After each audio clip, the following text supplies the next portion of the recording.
under hover. Watches Rob puts his veteran homeowner MX2 onto its back and rolls directly, canopy first towards the ground, right through his own smoke trail. Power's back on, smoke is back on, he's rolling off there, show that.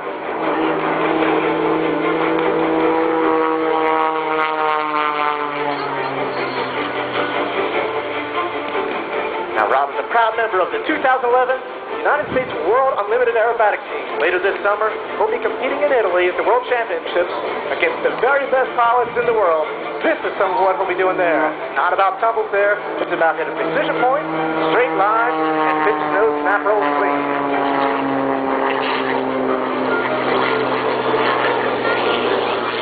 The big pull over there, show right, and roll off to the left side, and as soon as out of there, speed, a big push forward, and then typhoon tumble.